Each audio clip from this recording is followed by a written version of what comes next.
আজকের এই ভিডিওটা অতি গুরুত্বপূর্ণ। দেখা মাত্র প্রত্যেকটা বাংলাদেশী নাগরিক এটা ভিডিওটা শেয়ার করে দিবেন, কারণ আমি যে তথ্যগুলো দিচ্ছি আমরা সে লক্ষ্যকে সামনে রেখে এবারের বাজেট সাজাবার চেষ্টা করেছি। আমাদের এবারের বাজেট কিছুটা ব্যতিক্রম ধর্মী। দেশের ইতিহাসে প্রথমবারের মতো আমরা বিগত বাজেটের যে ছোট আকারের বাজেট আগামী অর্থবর্ষের জন্য প্রস্তাব করছি। বাংলাদেশে বাংলাদেশে আজকে বাজেট পেশ হলো। অন্তর্বর্তীকালীন সরকার কেয়ারটেকার গভর্নমেন্টের প্রথম বাজেট। আর জানি না এখন এই কেয়ারটেকার গভর্নমেন্ট আর কটা অন্তর্বর্তীকালীন বাজেট পেশ করবে।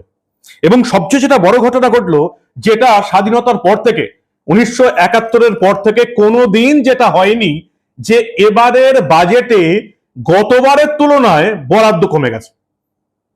পৃথিবীর কোনো দেশে সাধারণত হয় না, বাংলাদেশেও হয় না। বাংলাদেশে প্রথমে বাজেট বরাদ্দ বাড়ানো হতো প্রায় 10% করে, তারপরে দেশ ধুঁকতে থাকায় হাসিনা সরকারের আমলেও 5% করে অন্তত বাড়ানো হয়েছে। এই প্রথমবার বাজেট বরাদ্দ কমে গেল।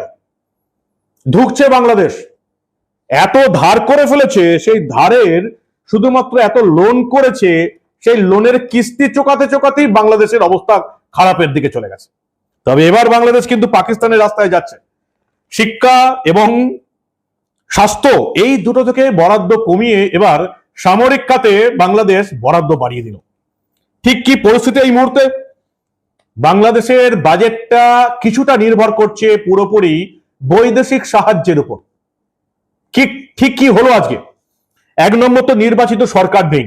নির্বাচিত সরকারকে কোটা বিরোধী আন্দোলনের নাম দিয়ে আমেরিকার টাকায় শেখ হাসিনা সরকারকে বেআইনি ভাবে উৎখাত করা হয়েছে। দেশে এখন একটা বেআইনি সরকারও চলছে, অন্তর্বর্তীকালীন সরকার চলছে, কোনো সংসদ নেই, সংসদ অচল। তাই এই 2008-এর মতন, 2008-এও এই এবারের মতন ঘটনা ঘটেছিল, তখনও নির্বাচিত সরকার ছিল না। 2008-এর মতন এই 2025-এও বাংলাদেশের টিভিতে এবং রেডিওতে বাজেট পেশ হলো। ঠিক কি হলো আজকে সবটা দেখাবো আপনাদের, শোনাবো। এই অত্যন্ত গুরুত্বপূর্ণ প্রতিবেদন শেষ অবধি দেখুন। আমি মানব, দ্য নিউজ বাংলায় আপনাদের স্বাগত জানাচ্ছি।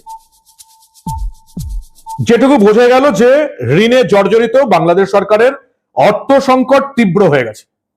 এই প্রথমবার স্বাধীনতার পর থেকে, 1971-এর পর থেকে 2025, এই প্রথমবার বিগত বছরের তুলনায় বরাদ্দ কমতে চলেছে। 2008 সালে ওই একই উপায়ে বাজেট পেশ হয়েছিল, তখনও দেশে নির্বাচিত সরকার ছিল না, সংসদ ছিল অচল। সে বছর তখনকার তত্ত্বাবধায়ক সরকারের অর্থ উপদেষ্টা এবি মির্জা মোহাম্মদ আজিজুল ইসলামের ভাষণ বাংলাদেশ টিভি এবং বেতারে সম্প্রচার করা হয়েছিল। আর এবারেও তাই হলো। এবারে প্রধান উপদেষ্টা মোহাম্মদ ইউনূসের অর্থ উপদেষ্টা সালাউদ্দিন আহমেদ বাজেট পেশ করলেন বাংলাদেশ টিভিতে এবং রেডিওতে। কারণ সংসদ অচল, সংসদ বলে কিছু নেই, একটা কেয়ারটেকার সরকার চলছে, সেজন্য টিভি এবং রেডিওতে বাজেট পেশ হলো। এবং গতবারেও দেখলাম প্রাক্তন অর্থমন্ত্রী, অর্থাৎ হাসিনা আমলের অর্থমন্ত্রী আবুল হাসান মাহমুদ আলী 2024-2025 অর্থবর্ষের বাজেট ঘোষণা করেছিলেন 7,97,000 কোটি টাকা বাজেট বরাদ্দ, সরকারি খরচা। অন্যদিকে সালাউদ্দিন আহমেদ ঘোষণা করলেন 7,90,000 কোটি টাকার বাজেট, অর্থাৎ গত বছরের তুলনায় 7,000 কোটি টাকার কম হয়ে গেল। পৃথিবীর ইতিহাসে জেনারেলি এগুলো হয় না, বাজেট বরাদ্দ জেনারেলি বাড়ে। বাংলাদেশেও তাই আজ অব্দি কোনোদিন হয়নি। এই প্রথমবার স্বাধীন বাংলাদেশে বাজেট বরাদ্দ অর্থাৎ সরকারি খরচা 7,000 কোটি টাকা কমে গেল গতবারের তুলনায়। হাসিনা সরকারের তুলনায় অন্তর্বর্তীকালীন সরকার শেখ মোহাম্মদ ইউনূসের সরকারের আমলে বাজেট বরাদ্দ কমে গেল। বাজেটের আকার প্রতি বছর বাংলাদেশে 10% হারে বাড়ানো হতো, গত বছর সেটা কমিয়ে 5% করা হয়েছিল, কিন্তু বাড়ানো হয়েছিল। এবারে শূন্যরও নিচে, মাইনাসে চলে গেল। দেশের ইতিহাসে এরকম নজির নেই।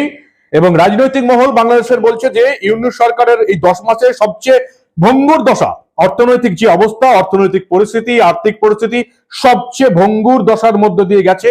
তাই বাজেট বরাদ্দ এবার কমিয়ে দেওয়া হলো। আগে দেখে নিই যে এবারের বাজেট ঘোষণা করার সময় সালাউদ্দিন আহমেদ অর্থ উপদেষ্টা ঠিক কি ঘোষণা করলেন, একবার ছোট্ট করে দেখুন আপনারা। মূল্যস্ফীতির সাথে এই লড়াইয়ের ফলে আমাদের জিডিপি প্রবৃদ্ধি অন্যান্য বছরের তুলনায় কিছুটা কম হতে পারে। প্রিয় দেশবাসী, মূল্যস্ফীতির নিম্নমুখী ধারা অব্যাহত রাখার ক্ষেত্রে বৈদেশিক মুদ্রার বিপরীতে টাকার বিনিময় হার স্থিতিশীল থাকা একটি জরুরি।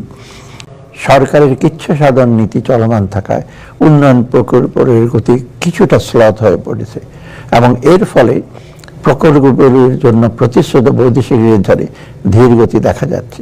তবে চলতি অর্থ বছরের জুন নাগাদ আমরা বিভিন্ন উন্নয়ন সহযোগিতার নিকট হতে আরও প্রায় 3.6 বিলিয়ন মার্কিন ডলার বাজেট সহায়তা পাবে মর্মে প্রত্যাশা করছি।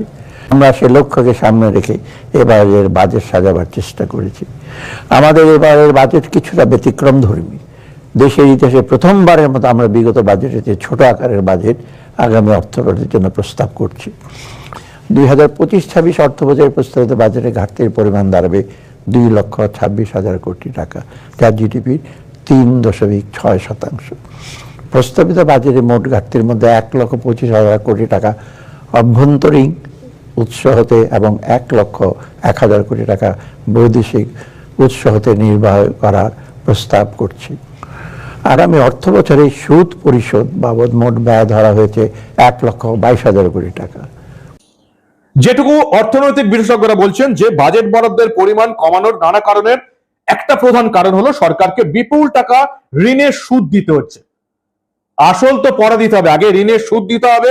সরকারি সূত্রে জানা যাচ্ছে জানুয়ারি থেকে 21শে মে পর্যন্ত অন্তর্বর্তীকালীন সরকার ব্যাংকগুলির কাছ থেকে 60,000 কোটি টাকা ঋণ নিয়েছে।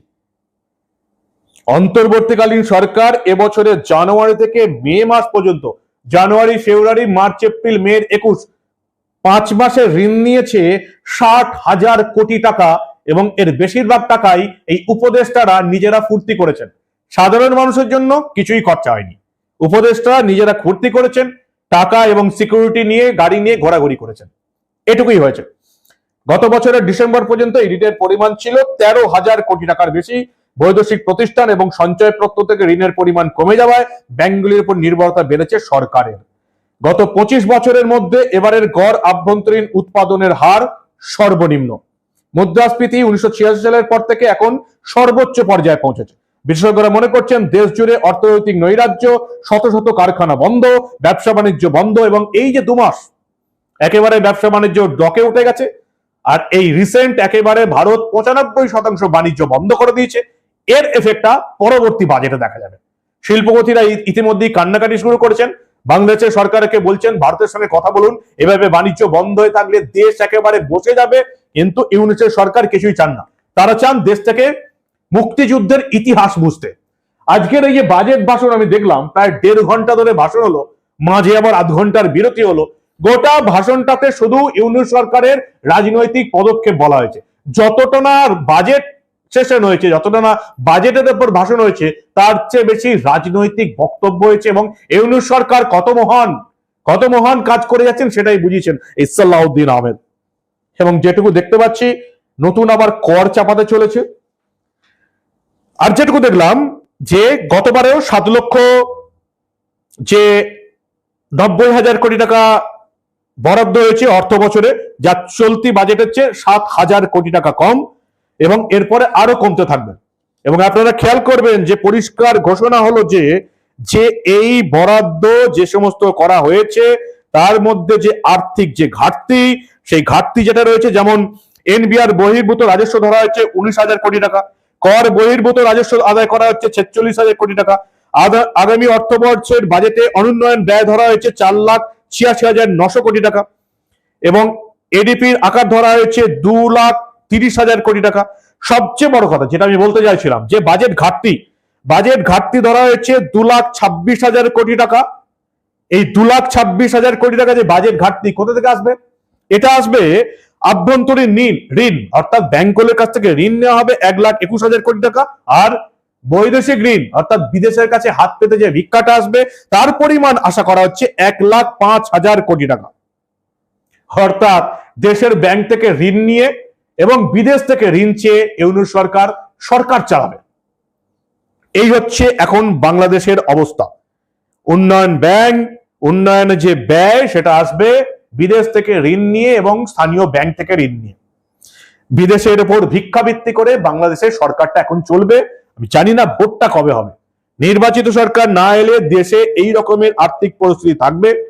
এবারের বাজেটে যেমন আয় ধরা হয়েছে 5,64,000 কোটি টাকা, এর মধ্যে জাতীয় রাজস্ব বোর্ড এনবিআর থেকে আসবে 4,99,000 কোটি টাকা।